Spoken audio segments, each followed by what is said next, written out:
In my room, we got lights up that door, and he's there. So when I went downstairs, I could feel that blast of cool. No. I'm trying. Oh, my office. I can do mine. Mom and you said. So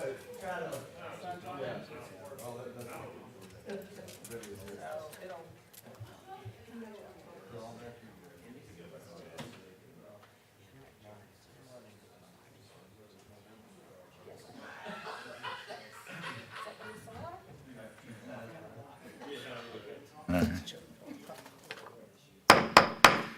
Good afternoon. I'm calling the October 3rd meeting of the Amherst County Board of Supervisors to order. Let the record show the time is 3 p.m. The first thing that we need to do is the approval of the agenda. If it pleases the board, I would like to add an item number 3 under closed session, which would read section 2.2-3711 A3 of the Code of Virginia for the purpose of discussion related to consideration of the acquisition of real property for a public purpose or for the disposition of publicly held real property, where discussion in an open meeting would adversely affect the bargaining position of the negotiating strategy of the public body, specifically related to the acquisition of property located in District 3. Is there a motion to accept the agenda as amended? So moved as amended. Motion on the floor by Mr. Wade. Is there any discussion? If not, all those in favor signify by saying aye. Aye. I vote aye. The agenda is approved. If you would, please stand and join me in the invocation led by Mr. Wade, followed by the Pledge of Allegiance. All right, let's pray. Dear Lord, we come to you first and foremost to give you thanks for the beautiful day you've provided, Lord. We ask for your watchful hand over our law enforcement, emergency personnel, and all citizens here in Amherst County. And Lord, we ask for your guidance as we take on the county's business today. Your will be done. In Jesus' name, amen. Amen. Attention, salute, pledge. I pledge allegiance to the flag of the United States of America and to the republic for which it stands, one nation, under God, indivisible, with liberty and justice for all. Okay, moving on to citizen comment. Is there anyone present that would like to address the board? Hearing and seeing none, we'll move on to Section 5, ordinances. Ordinance 2023-6, revenue sharing regarding solar, and that would be Mr. Creasy. Mr. Creasy? Yes, sir. Chairman, board, good to see you all. As the Chairman Martin indicated, ordinance number 2023-6 is in regard to revenue sharing for utility scale solar farms. Currently, those farms or utility scale sites can be taxed through the M&T or the machinery and tools tax. This ordinance allows the county to do a couple of things. One, it allows the county to tax solar farms through 3 different options. Right now, as I indicated, with the M&T tax. This would allow us to tax them through either the M&T, a revenue share, which is $1,400 per megawatt that they produce, or a third option is the greater difference between the two. So, for instance, if 1 year the revenue share is greater than the M&T, you would take the revenue share, and you would do that through a siting agreement. And then if the M&T was assessed higher than the revenue share, then that year through that siting agreement, you would take the tax generated through the M&T. So it allows the county to earn more of a tax revenue through these sites, through the $1,400 per megawatt type of thing, and that goes up after 10 years, and I believe that's, or 5 years, and that's written in the ordinance, which is in 2026. There's a recommended motion in the item summary, and at this time, are there any questions for staff? Board. Okay. Thank you, Mr. Creasy. Is there a motion? Mr. Chairman, I move that the Board of Supervisors direct staff to advertise the ordinance 2023-6 for a public hearing at their October 17th meeting. Motion on the floor by Mr. Pugh. Is there any discussion? If not, all those in favor signify by saying aye. Aye. I vote aye. Thank you. All right, moving on to consent agenda. Before we consider this, There is an item D, reimbursement from Nelson Fire Department. I'll make the statement that I do serve as the chief of Amherst Fire Department. This in no way is related to Amherst Fire Department, and I can participate in this clearly and objectively and without bias or whatever the attorney wants me to say. But with that, is there a motion on the consent agenda? Mr. Chairman, I make a motion that we accept the consent agenda. All right, motion on the floor by Ms. Tucker. All those in favor signify by saying aye. Aye. I vote aye. Moving on. Special presentation, Amherst County Fire and EMS Study Report. First, Chief Bean, followed by Chief Johnson.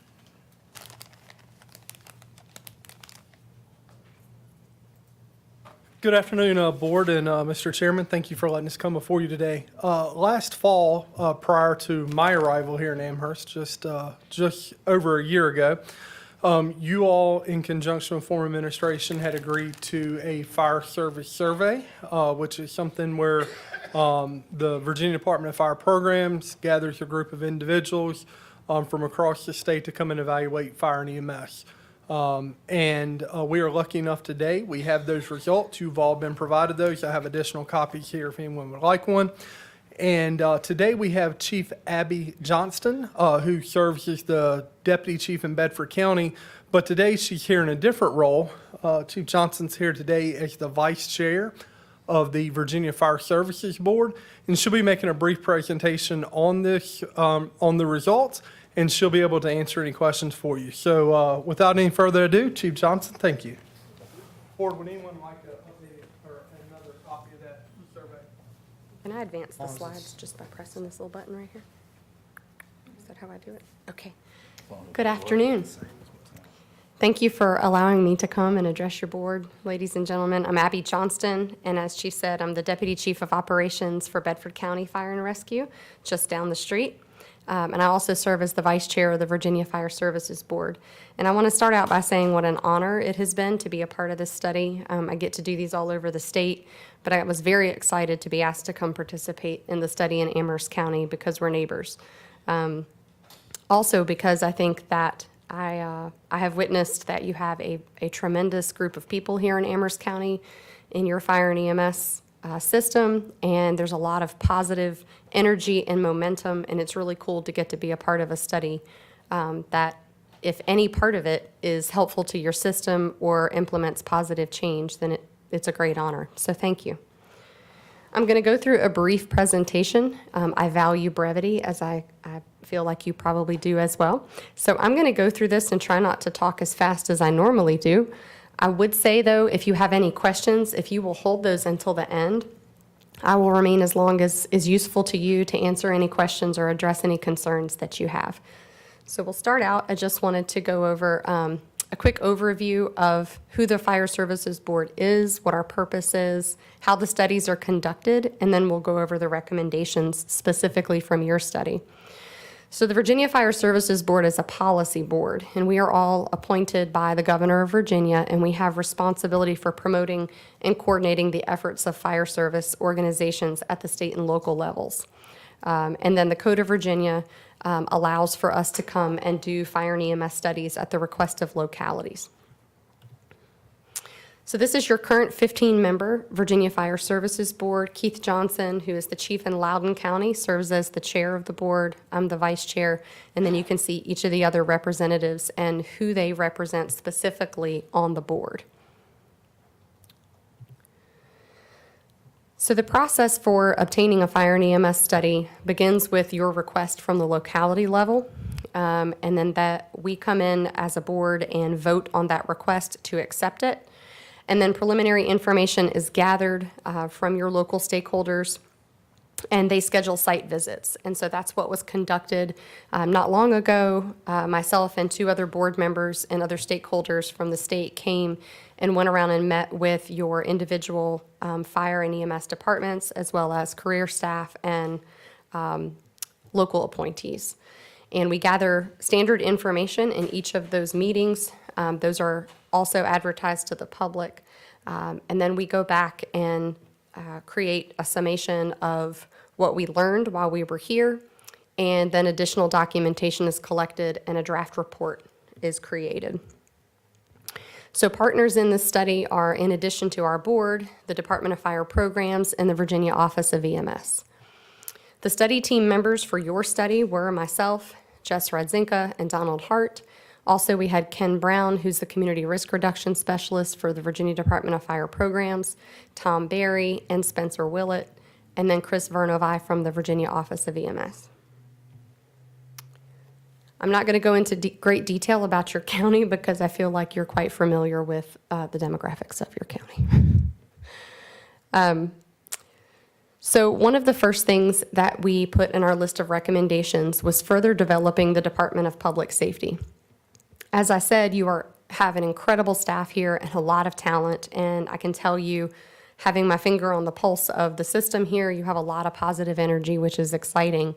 But we saw an opportunity for you to clarify language, to clearly define authority to rest with the Director of Public Safety. And then there's some specifics in the actual report that talk about the current language versus proposed language to achieve that. Another suggestion that we made was considering reorganizing the department into divisions. And however you decide to slice that pie, if at all, really what we're trying to recommend is that you give a better span of control to the folks that work here in the Department of Public Safety. Right now, they wear a lot of hats. And it is a unique individual that can do all of the different things that these individuals do for the county. And so as there's growth and as the landscape shifts, it's going to be important that that span of control is tenable for them. And you can achieve that by identifying specific divisions and growing those out while incorporating the volunteers into those divisions. Another suggestion made in the report was the creation of specialized teams for heavy technical rescue disciplines, and then specifically search and rescue, as we do a fair amount of that up on the mountain. If you know anything about the calls that often we run together, it requires specific training, equipment, and resources. Another recommendation that we made was the implementation of a county volunteer program. This is something that we're seeing across the country. Amherst is not unlike every other locality that's a combination or volunteer, in that nationwide we are experiencing a tremendous decline in volunteerism, not just in fire and rescue, but in practically every arena where volunteers are present. And what we're finding is that even after organizations perhaps fold or cease to exist, there are sometimes still very engaged people that want to be helpful. They still want to volunteer, but perhaps there's not enough individuals or interest to keep an organization intact. And we want to make sure those people still have a way to be useful, to be valued, and to be plugged into the system in the county.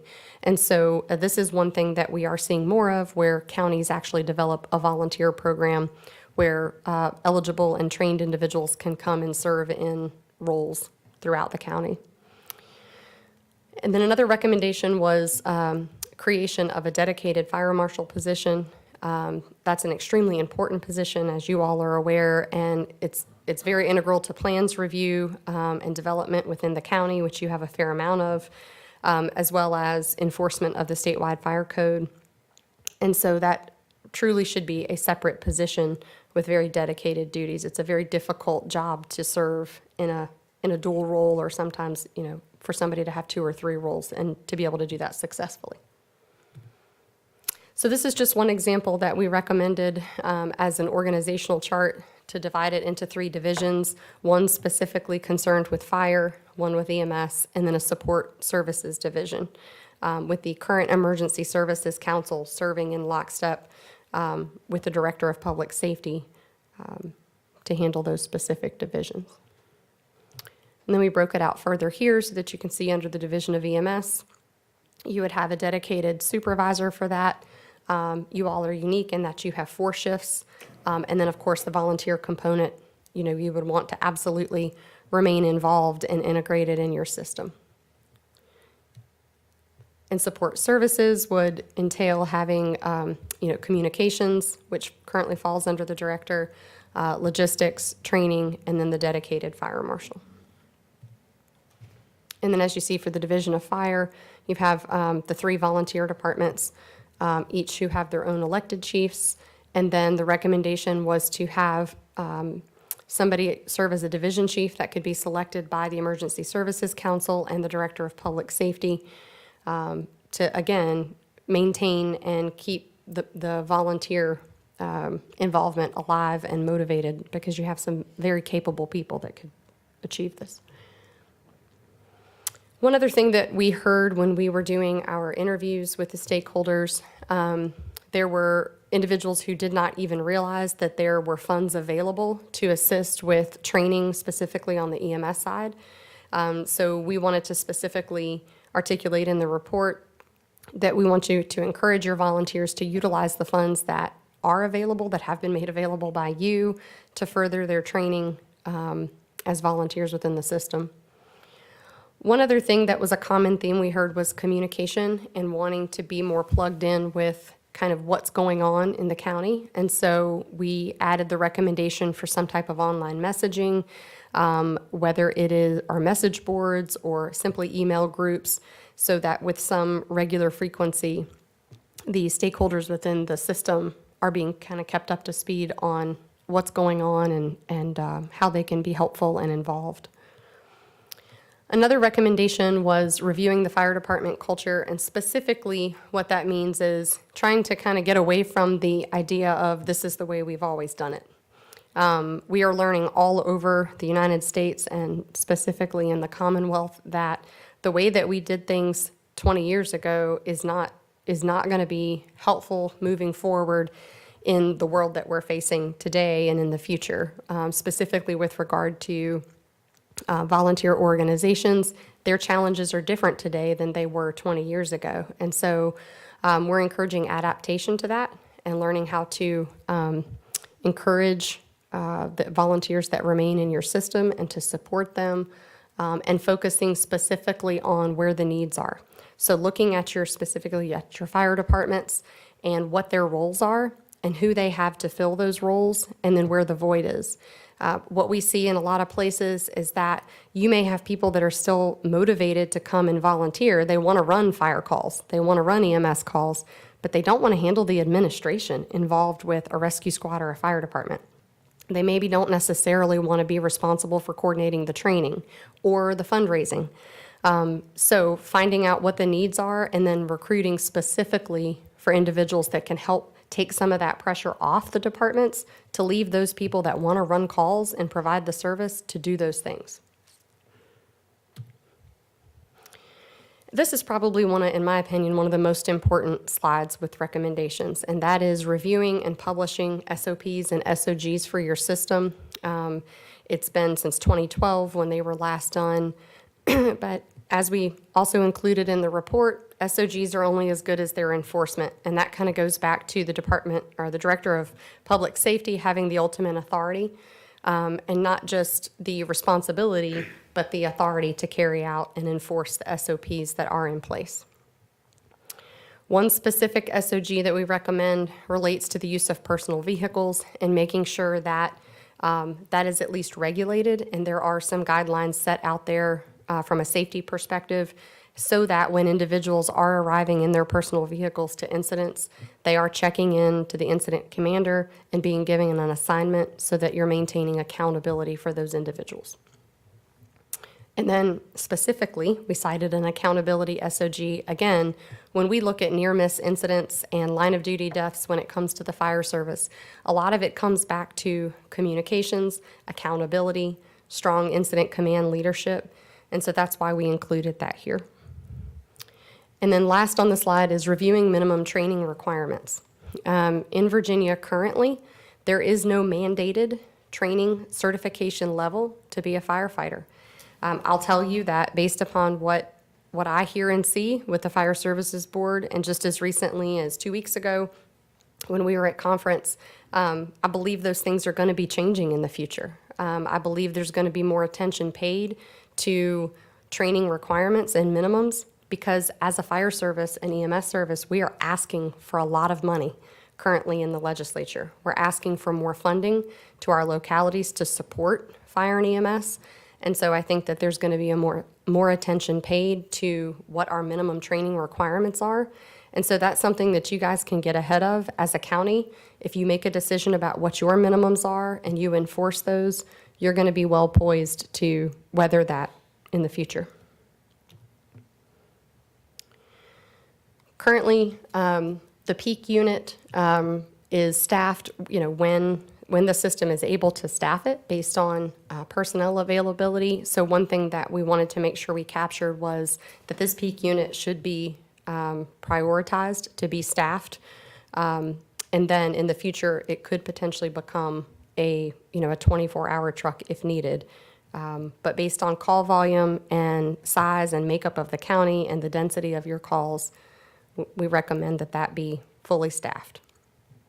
Another recommendation was to consider staffing an ALS quick response vehicle, somebody who is at the intermediate or paramedic level, who can be more fluid in the system and maybe get to a call a little bit faster and initiate care while they wait for an ambulance to arrive to further care and transport the patient.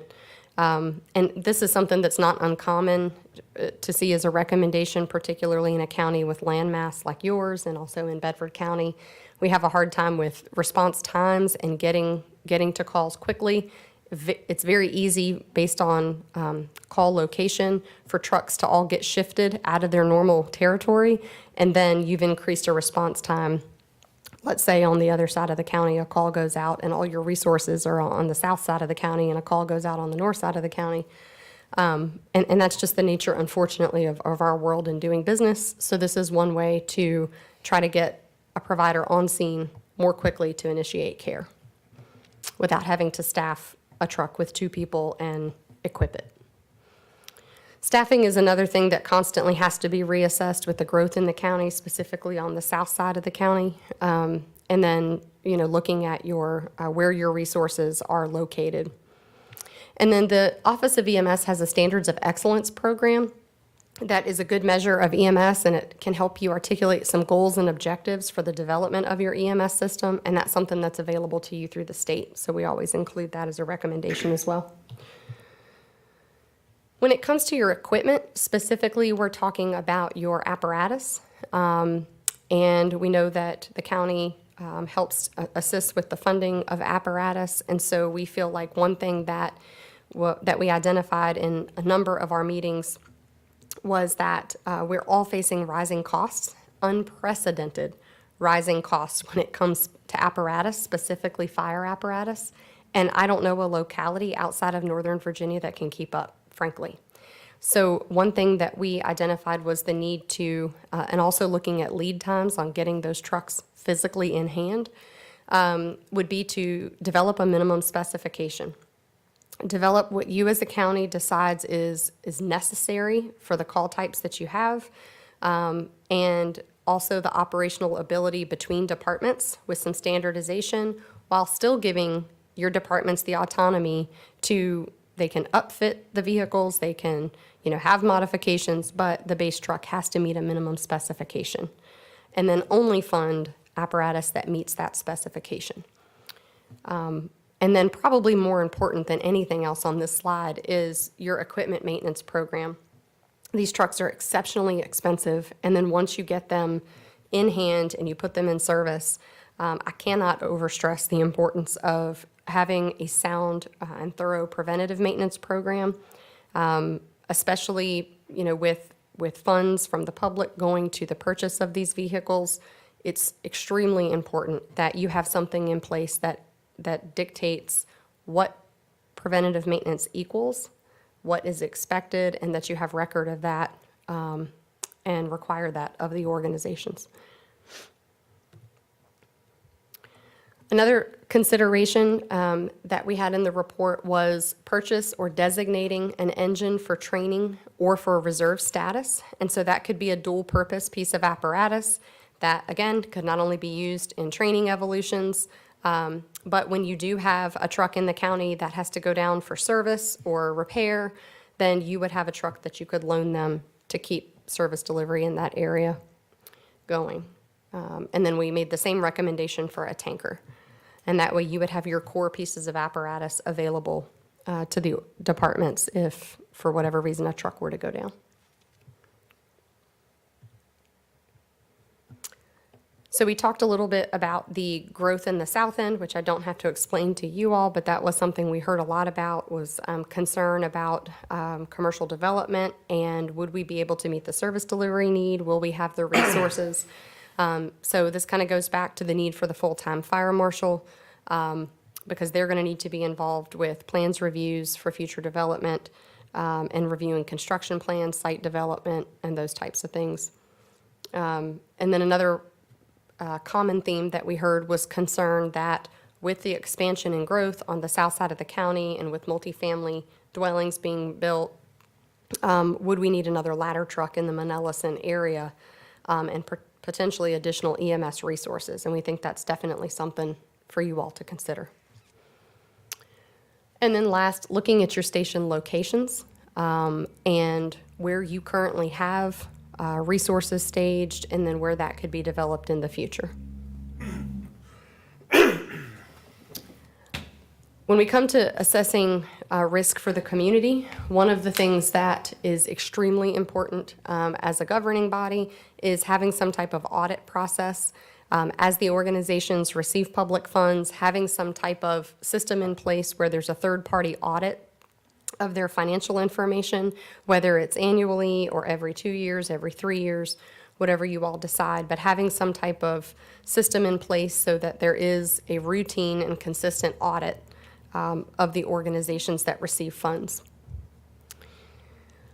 Another recommendation is to conduct a fleet risk assessment, specifically focusing on the types of response vehicles that you have, apparatus, what your percentage of funding is, dual titling those, and then thinking about a fleet replacement schedule, whether it's on a set years or whether it's a needs-based replacement that takes into consideration the organization's call volume, the engine hours, the mileage. However you decide to build that out, there's a number of different models out there that you could follow.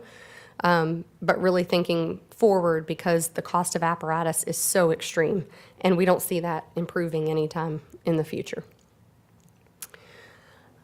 Another resource that's available to you is doing an actual community risk assessment, which is a community risk reduction function. And Ken Brown, that was here and that was part of this study, is a resource that's available to you. He works for the Department of Fire Programs and can come back and work with your leadership to specifically assess the risks in Amherst County based on the call volume and the call types, and then loss associated with those, whether it is loss of life, injury, loss of property, and those kinds of things. So that's something that is available to you.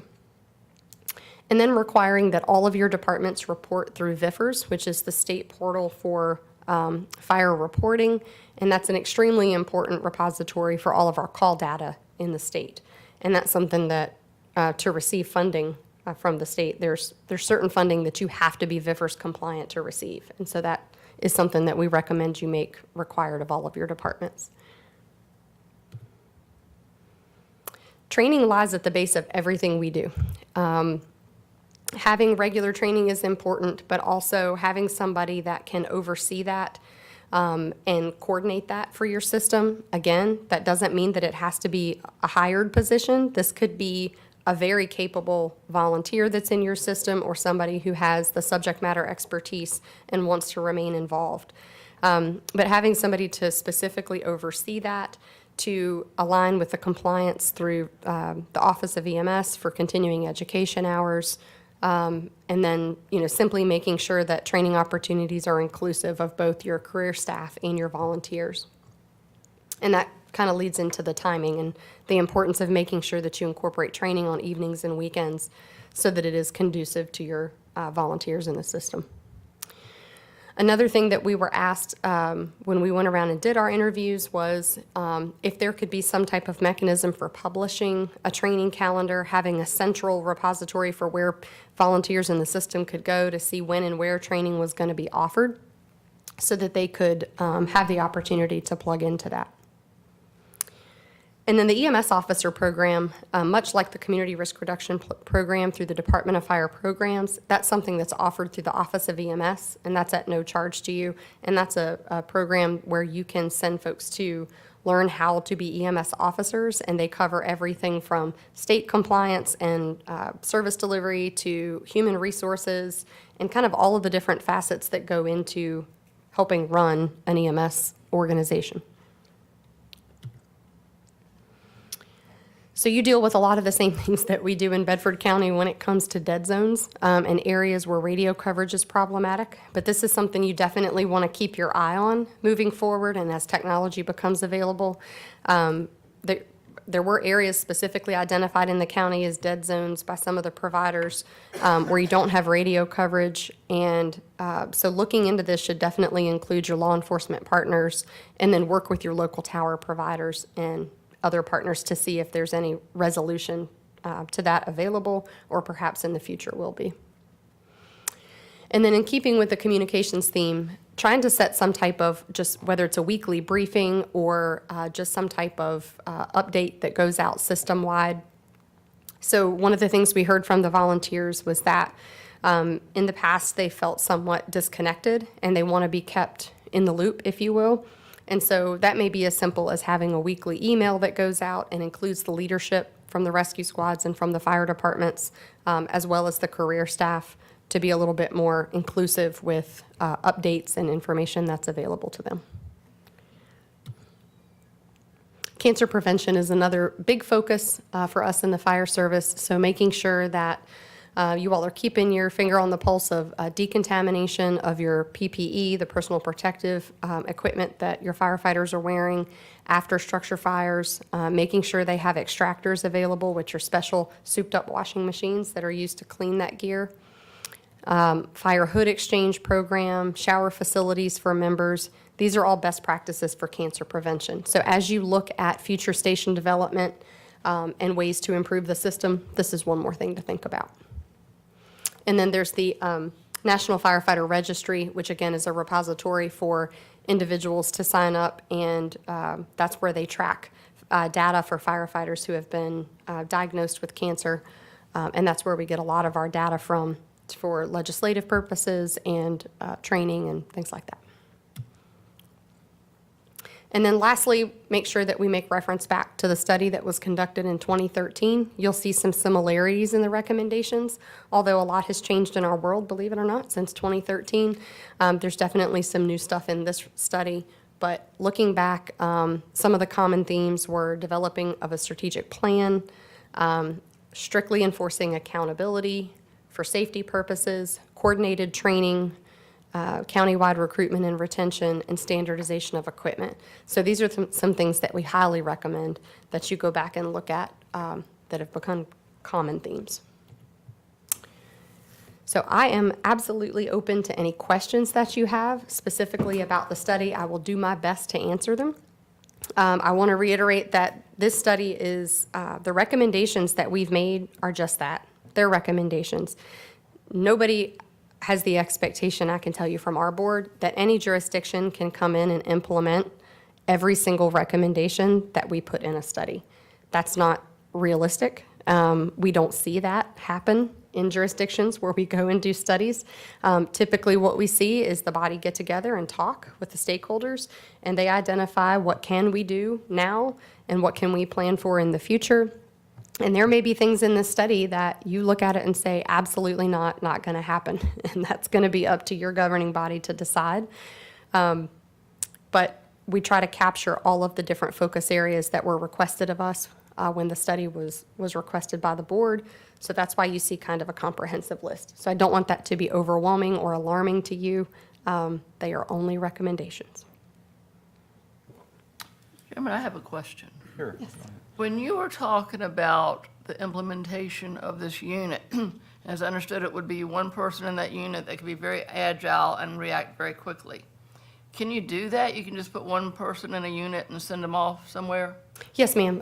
What that typically looks like in systems, it's a quick response vehicle, so typically it's an SUV, or I guess it could be a pickup truck, just any single vehicle, not an ambulance. But some type of vehicle where they have basic equipment that's available to them, and they can respond more quickly because they are more agile, and perhaps they can stay, if the call density is happening on one side of the county, they can reposition to the other side of the county. And then they can arrive there quickly. They're typically an advanced life support provider, so they're able to initiate care.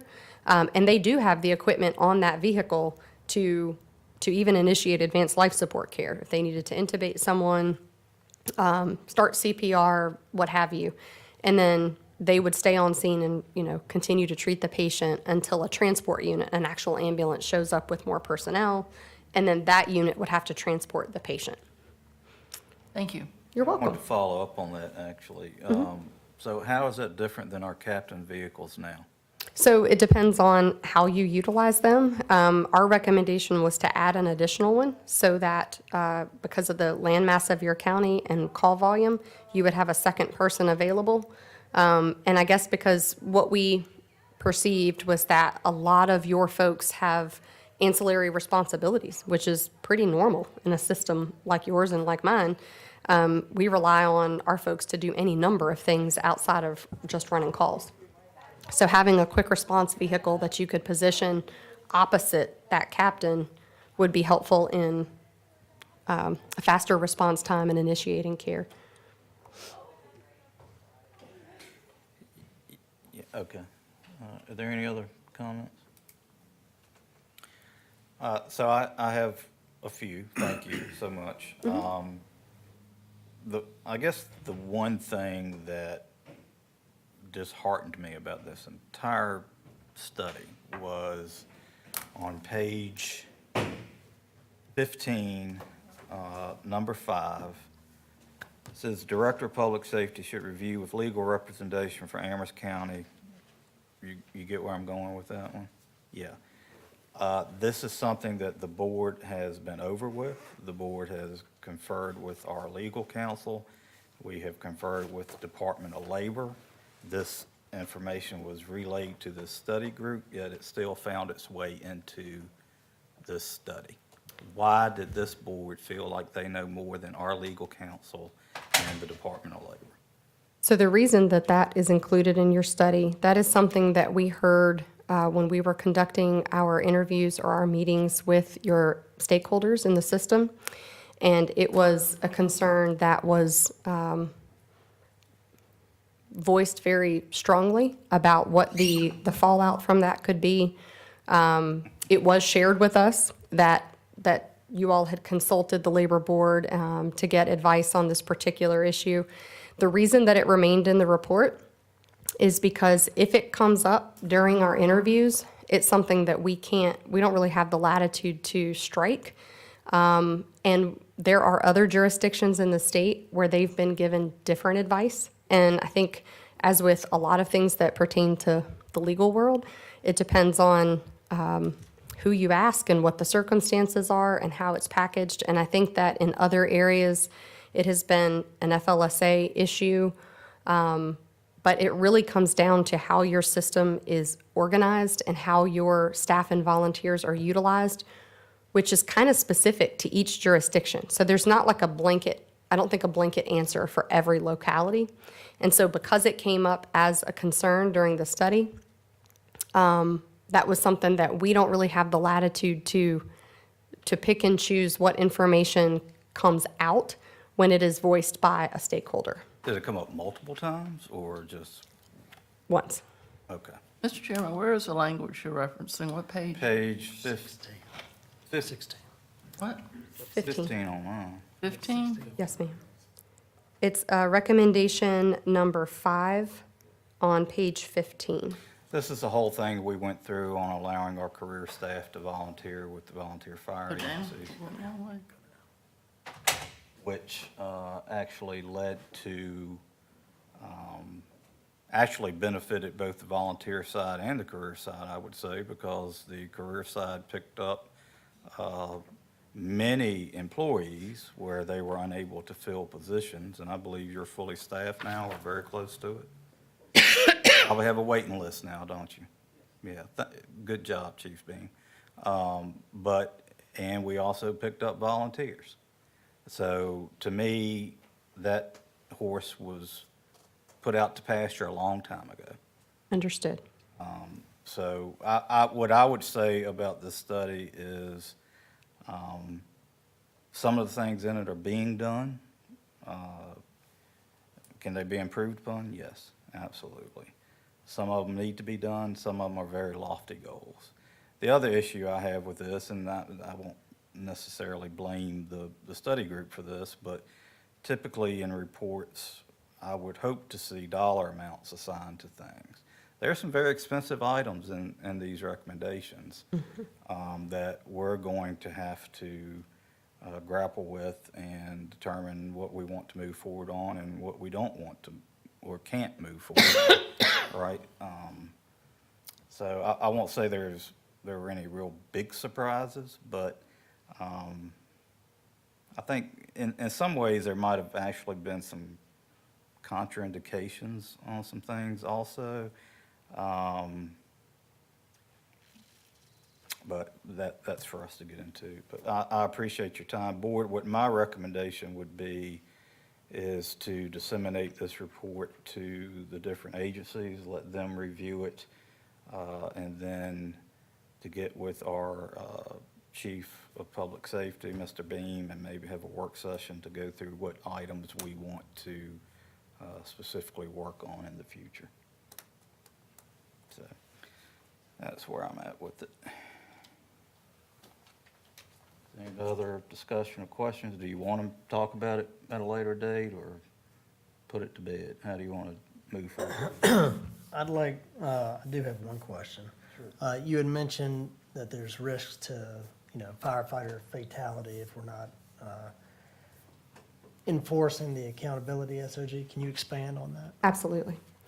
So I'll use a common residential structure fire as an example.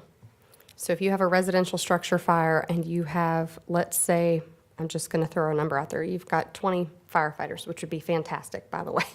If you had 20 firefighters responding from different departments or perhaps as a contingent of your career staff, it is common basic ICS practice. Somebody is in charge. Somebody is the incident commander, and that individual is responsible for the accountability of every single member operating on that scene. Every firefighter, every EMS provider, if they are on the scene, they have to be tracked. You have to know who's there, what unit they came on, and then what their job assignment is.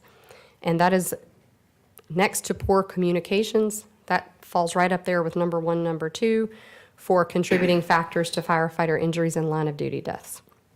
When you lose accountability for who's there and what their job is, then it's freelancing. If people have not been given an assignment and they're there working in what we call an IDLH, which is immediately dangerous to life and health, so the house is on fire, it's dangerous, and they don't have an assignment and somebody's not tracking them, that is extremely dangerous. And so it's a practice that's been around for a very long time. There are, however, a number of different ways to maintain your accountability. The good old-fashioned way is everybody has a little Velcro tag with their name on it. And it comes on a little thing we call a passport. And if you came on engine one, you would have a little tag that says engine one, and every individual that's riding engine one would have their name on a tag, assigning them to that unit. And then that entire tag would go to the incident commander, and he or she would use that as a tracking mechanism as assignments are made. Now that we're in 2023, there's all kinds of fancy ways to do that with improved technology. We don't have any opinion on how you do it, but only that it must be done. That is a 100% preventable. She absolutely speaks the truth. Absolutely. Not that you don't speak the truth on everything else too, but absolutely. Thank you. Any other questions for me, ladies and gentlemen? Again, thank you for the opportunity to come be a part of the study. We're neighbors. I'm excited for your county. And I know that there's a lot of heavy stuff in here, and I know you're counting dollar signs, and that's probably a little unsettling. But I again want to reiterate what a talented group of people you have here. And I heard so many, our board, our review team, heard so many positive things also about the climate these days in the county and the leadership, and they're excited about it, and that's something that shouldn't go unmentioned. Thank you. Thank you, Chief. Have a great day. All right, moving on to Parks and Recreation Master Plan presentation. So what did we decide to do with that? Well, Are gonna we do- haven't. Do you want to set up a Well, future work session? I feel like we kind of fizzled away. I'm not sure what our to-do is. Well, again, my recommendation would to disseminate this report to all the different agencies, let them review it, and then I think the board should probably have a work session with stakeholders and our Director of Public Safety to discuss, maybe have them come back with recommendations on what parts we should implement right away, which parts we might probably shouldn't consider, and how to move forward with it. It's a lot to chew on right there. Yeah, does staff need a motion and form for that I recommendation? think that's general, we can just give them direction by consensus if the board's okay with that. Yeah, I mean, there's a lot in that report. I think it needs to be looked at by the people that are on the ground to determine what we need to do. I mean, we can't do it all. It's recommendations at the end of the day. What can we do, what we cannot do? Money will be a factor, of course, and I think Mr. Martin said that earlier. I think we've improved a lot. I think we're moving in the right direction, and of course, we can always improve, but it's recommendations, and I think the people that do the work every day would be better at bringing that to us than us trying to figure it out. Very good. Clear as mud. All right. Moving on to Parks and Recreation Master Plan presentation, Mr. Nixon and Mr. David Hill.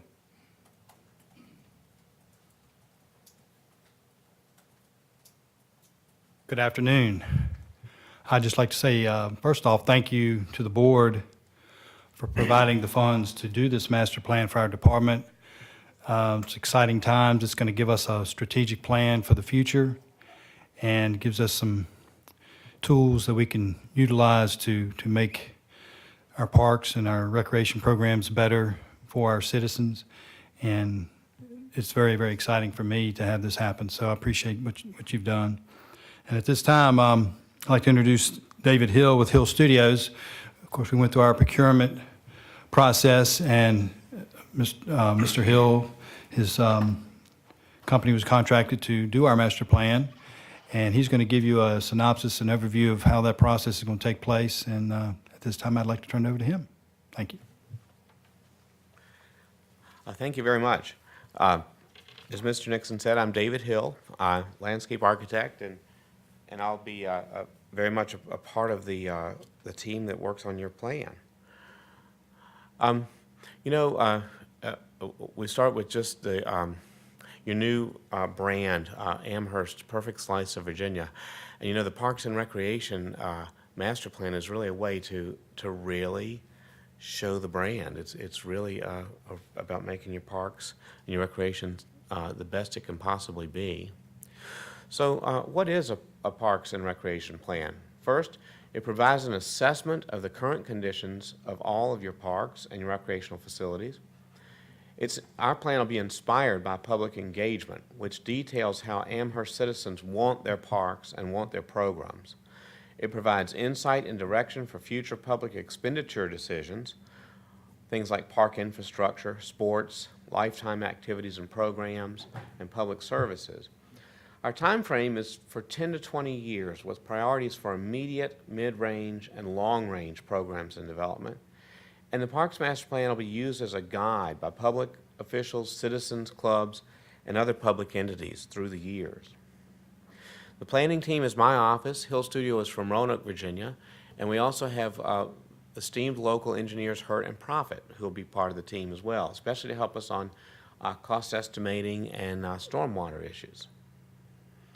We have six major components of the master plan, 6 major steps. The first is a kickoff and inventory, where we go around and really learn what's in your parks. We go through an extensive public engagement process. Then we'll develop concepts for planning the parks, research funding and implementation methods, and then we'll go, once we have that in place, we'll come back with master planning and public acceptance period for the work, again, showing it back to the public to make sure we've gotten it all just right, and then we'll put together the final deliverable package. This chart shows a little bit more detail about that process. We start in October 23, this month right now, with introductions and with information gathering. Later, we do some of the public engagement, and there are a number of different ways that we'll try to engage the public. We'll have a website with a questionnaire on it. We will interview different stakeholders who are experts in different types of parks and recreation themes. We'll go to public events. In fact, in October, we're going to 3, the Wine and Garlic Festival, a Spooktacular, and the County Fair. So it gives people a lot of chances to visit our design team. Then between May 2024 and July, we'll really get into the concept planning. July 2024 and August, how to implement it, and bring it back to you in September and October of next year. So it takes about a year process to get this completely put together. And so this is a little bit more detail about the public engagement process. We'll have a continuous web-based presence during the 12-month process, and it'll be available on the county website and also available through the Parks and Rec web Facebook page. This is where we'll host the public survey. We'll also have the focus groups and the community events, and occasionally we'll bring this back to the board with comments. We want to make sure that you're kept in the process throughout. And really, we've been asked to keep this to about 5 to 7 minutes, but I believe we're only about 4 minutes. One of the things we thought we would do in the last second or two is to really ask the board, do you have something in mind? What would be in your mind? This project will be a success to you if, let me know. If you want to do that now, that'd be fine, but if you want to, let me know through an email or something, that would be fine as well. But we want to make sure that this is a success to you, because, we really want to get your buy-in the whole way, because we want you to be able to implement this and really appreciate it. Also, are there any potential stumbling blocks that you would foresee that you might be able to advise us? And you can tell me, or you can tell Mr. Nixon, just so we know going into this what to expect.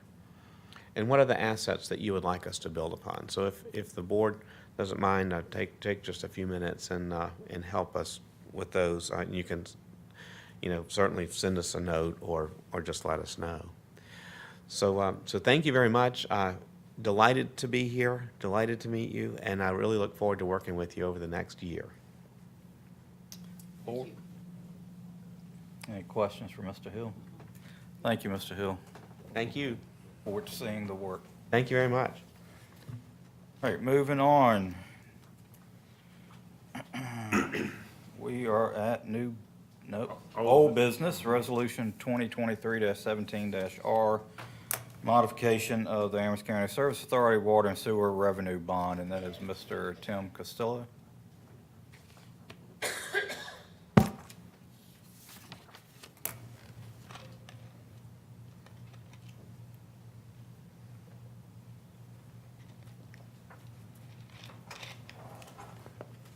Good afternoon, Board. At your last meeting, I shared with you a presentation where the Board of the Authority postponed indefinitely the James River raw water intake project. And from that, we met with our financial advisors as well as bond counsel to make sure that we could utilize the funding that had already been obtained for future projects within the authority. And this resolution makes that happen. Earlier this afternoon, our board of directors approved a similar motion to amend the agreement.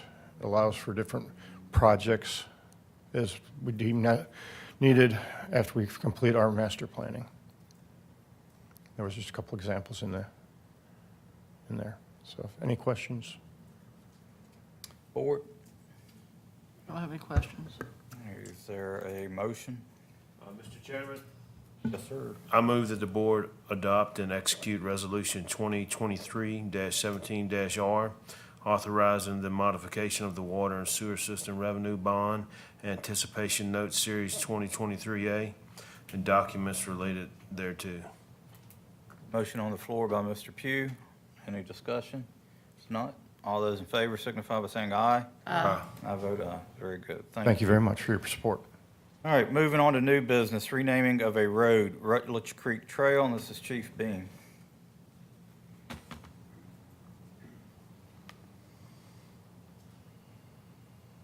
Good afternoon once again.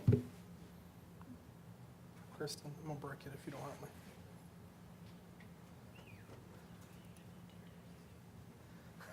All right, I think we got it. Perfect. Good afternoon.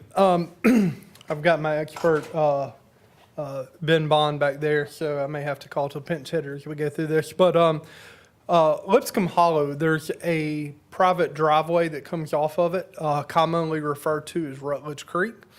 That private driveway currently has addresses that are listed on Lipscomb Hollow. There's a new residence being built in that triangle area that you see there. I know it's probably a little bit hard to identify, but the problem being those addresses were granted off of Lipscomb Hollow, and therefore we are out of address points from a standpoint of being able to assign additional numbers without getting out of sequence. Obviously, addresses are given based on distance from the end of the road in order for fire and EMS and others to be able to get to your home in a timely manner. We would really disrupt that if we tried to put an address point in there that got out of sequence. So therefore, the county administrator, planning department, along with public safety staff, met with all the residents in that neighborhood. They've all unanimously agreed to this change. They came up with their own name, which would be Rutledge Creek Trail. And so this would be a private road. County code will grant us to change a road, give a road name to a private road or public road. Anytime there are 3 or more addresses, we're at 3, we're going to be at 4, there's potential for more in the future. So everyone in the neighborhood's in agreement. We think this is a great move for clarity and would be our recommendation to move forward. So Rutledge Creek Trail would be that road? Yes, sir. Well, I was It will come off here. further down. Oh, I'm sorry. Sorry about that. It would come That- down. This will be Rutledge Street Trail. It's about 1,400 feet total length right now. That road would be. Is it built to acceptable standards? It is built to acceptable standards for private road. Yes, sir. Fire truck access, EMS vehicle access. There's no concerns there. Board, what's your pleasure? I'll move that the board approve the name of the Rutledge Creek Trail. This name will be reassigned to the road that currently serves the residents in the area referred to as Rutledge Creek Estates. Motion on the floor by Mr. Wade. Is there any discussion? Not all those in favor signify by saying aye. Aye. I vote aye. Thank you, board. Very good. All right. Moving on to County Administrator's Report, designation of a VACO proxy. That would be Mr. Bryant, correct? Yes, sir. Thank you. Each year at its annual conference, VACO, which is the Virginia Association of Counties, adopts its legislative agenda and conducts other business. Its bylaws call for the counties to be represented by an elected official unless an appointed official is designated as a proxy. The recommended motion, Ms. Tucker is attending, and so am I, but the recommended motion is that Ms. Tucker serve as the Amherst County voting member. In the event that she couldn't attend, if she had something to be called out for, I would be designated as the alternate. Okay, board, any questions? Is there a motion? All right, I'll move that Claudia Tucker serve as the Amherst County voting representative to the annual VACO meeting and Jeremy Bryant as the alternate. Is there any discussion? Not, all those in favor signify by saying aye. Aye. I vote aye. Very good. Moving on to the November 7th meeting, Mr. Bryant. November 7th falls on Election Day, therefore our offices are closed due to Election Day. We're recommending canceling that meeting. I did meet with staff yesterday and asked if there were any pressing issues. I was told not, so staff's recommending that we cancel the November 7th meeting. Board, any discussion? Mr. Chairman, I recommend that we cancel the November 7th, 2023 meeting. Okay, there's a motion on the floor by Mr. Pugh. There's no discussion, signify by saying aye. Aye. All right, very good. So that meeting is canceled. Now, I do think we ought to discuss the November 21st meeting. I know some members have expressed that they're going to be out of town. That is the week of Thanksgiving, correct? Yes? Okay. Yes. So do we, there's some items. How many will be, or I'll be here. you'll be here? Up in the air, Huh? up in the air right now. Up in the air. Can you let us know as soon as possible? I Okay. Will you be here, Dave? Most likely not. Okay, well, we won't have a quorum. You gotta have 3. Well, he said he's up in the air, Oh, you're up in the air. I gotta get back. not literally. He might See, be that took it as, he was flying. going somewhere. Yes. All right, well, let us know because we might have to postpone that. All right, very good.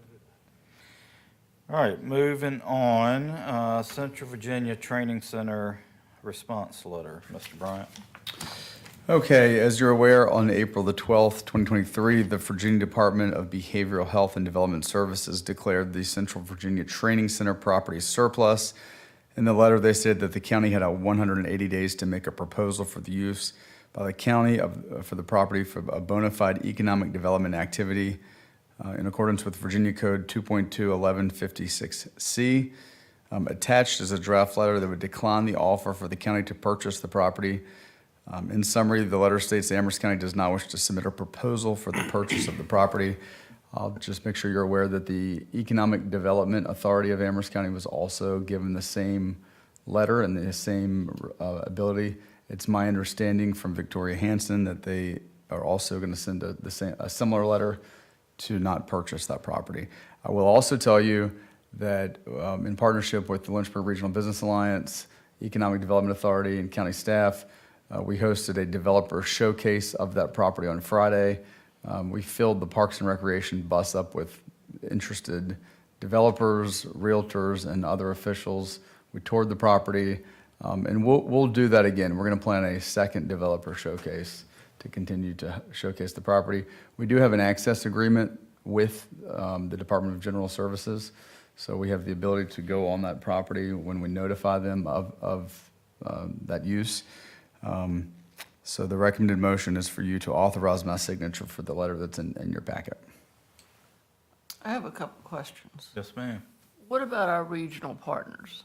Are they, I mean, they understand what we're doing? Is there any interest with any of the other partners to move forward with this or none? Well, I've communicated this with both Lynchburg Regional Business Alliance and the EDA.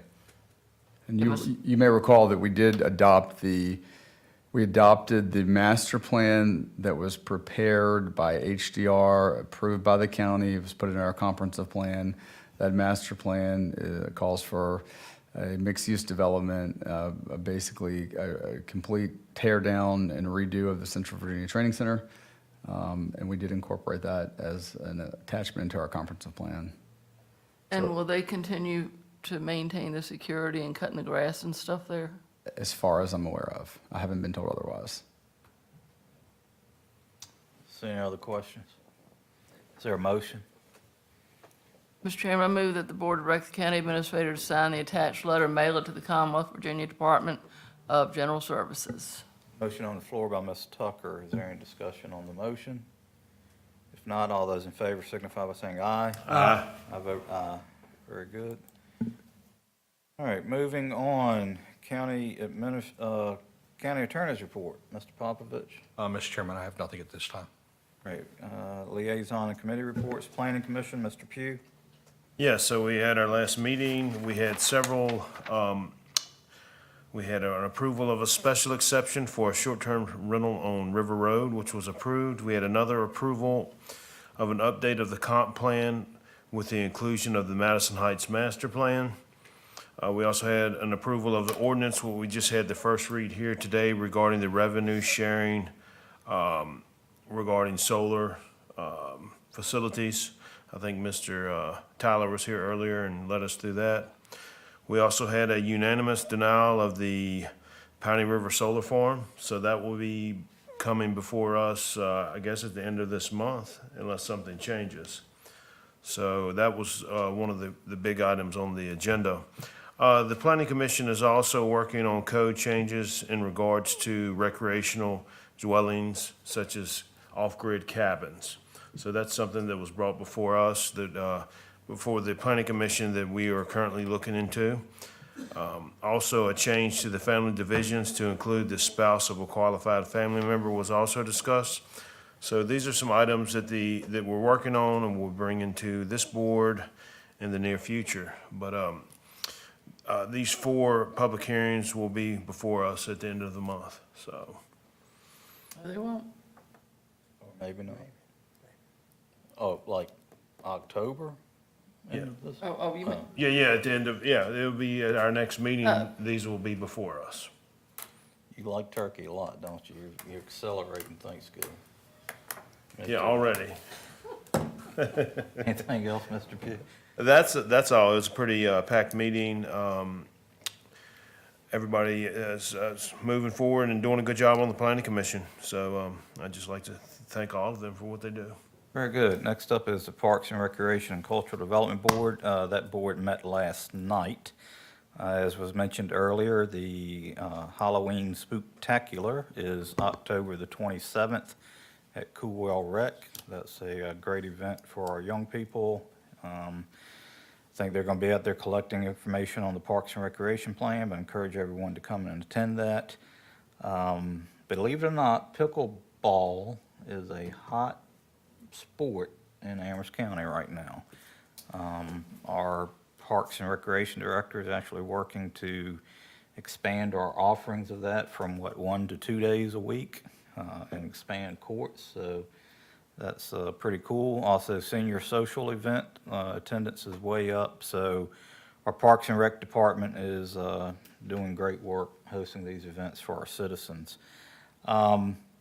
We also heard a presentation from one of our young people, a 9th grader at Amherst County High School by the name of Caitlin Baxter. She developed a passport system for our parks.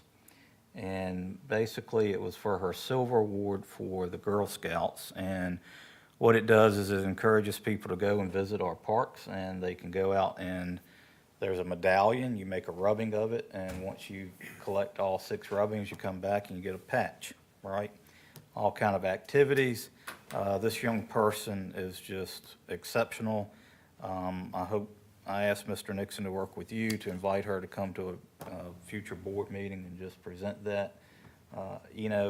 We talk about our young people. This is why we invest in our education system, is young people just like her, and there's many, many more out there. So if you're listening, which I doubt you are, but thank you, and we look forward to talking to you in the future. Moving on to departmental reports, we have a Miss Amanda Shepard to discuss the community policy management team with us. And you have someone else with you. Mr. Martin, I was listening. I do like to hear good news about. No, I was talking about her, Miss No, Baxter. right, about Caitlin. Oh, yeah. Okay. Yes, my name is Amanda Shepard. I am the chair of the Community Management, Policy and Management Team here in Amherst and have been since July 1st. Joni Tables here is passing out some information about CPMT in general, Hey, Joan. the CSA legislation, as well as some current fiscal information.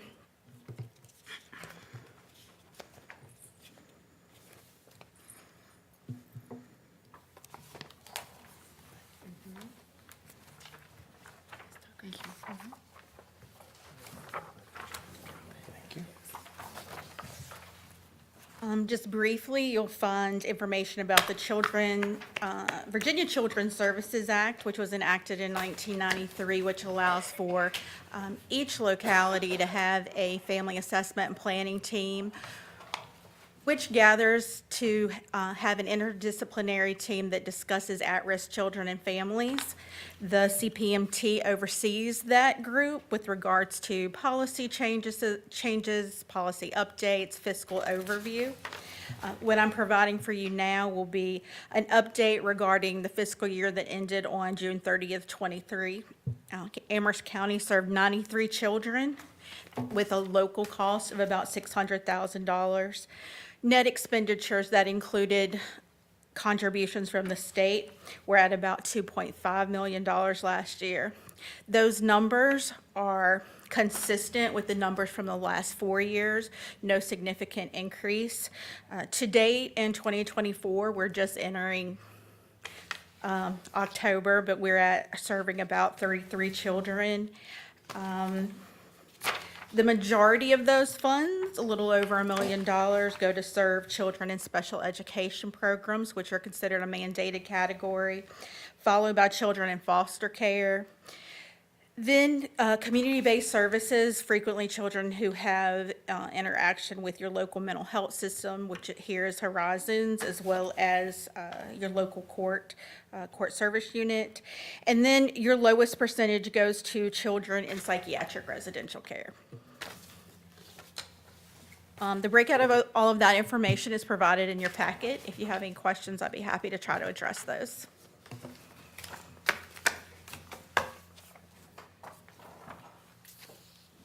Board, any questions? I have none. Thank you very much. Thank you. Have a good day. Thank you. All right, moving on. Let's see. Citizen comment. Are there any citizens present that would like to address the board? Hearing and seeing none, we'll move on to matters from members of the Board of Supervisors. Mr. Pugh? I have none. Ms. Tucker? At the Ag Committee meeting last night, we talked about the influx of Chinese fountain grass into Amherst County, and our extension agent is very much aware of it. He will be reaching out, he's working in conjunction with the county administrator, will be reaching out, giving public service information to landowners. Is it Japanese steel grass or is it a different kind? Japanese fountain grass. Chinese. There's also something called Japanese. I'm sorry, Chinese oh, Chinese fountain grass, yeah. Okay. Because there's another type of grass it's called Japanese steel grass that's like infesting kind of. Yeah, they're very close. Yeah, like wooded areas with just limited shadows. It's growing everywhere. So I don't think there's much you can do. Mr. Wade? No, the county administrator already mentioned my topic as far as the showcase the Regional Alliance put on last Friday. So it was well received, so I think they did a great job. Does anyone want to mention anything about the fair coming up? Sure. At the Ag Committee meeting last night, we talked a lot about the fair. We're on target. All the contracts are done. The infrastructure is planned for. We've got volunteers that will start on the Monday before the fair, putting everything up, including crowd fencing. We've got sufficient law enforcement oversight there. I think it's going to be a really exciting fair with Phil Vassar. We're going to have a wrestling, like a WWF wrestling. We're going to have something akin to a rodeo with running horses. Midway, 7 different food vendors. Of course, Phil Vassar again, so I'm very, very excited about it. But it takes a lot of volunteers to put this thing on, so anybody that wants to volunteer, give us a call. And Kristen Freeman is our volunteer coordinator. So our numbers have gotten better, but there are still many slots open for volunteers Thursday through Sunday. Very good. All right, and I have nothing, so we'll move on to closed session. Is there a motion to go into closed session? I move to enter into closed session pursuant to section 2.23711A7 of the Code of Virginia for the limited purpose of consultation with legal counsel and briefings by staff members pertaining to actual litigation where such consultation or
Is there a motion to come out of closed session? I move that we come out of closed session. All right. All those in favor signify by saying aye. Aye. All right, is there a, I'm not gonna make this whole, I move that the Amherst Board of Supervisors certify by recorded vote that to the best of each board's member's knowledge, only public business matters lawfully exempted from the open meeting requirements of the Virginia Freedom of Information Act and identified in the motion authorizing the closed session were heard, discussed, and considered in the closed session. all right, motion on the floor by Mr. Pugh. A roll call vote, Mr. Pugh? Aye. Ms. Tucker? Aye. Mr. Wade? Aye. And Mr. Martin votes aye. Is there a motion to adjourn? So moved. We stand adjourned.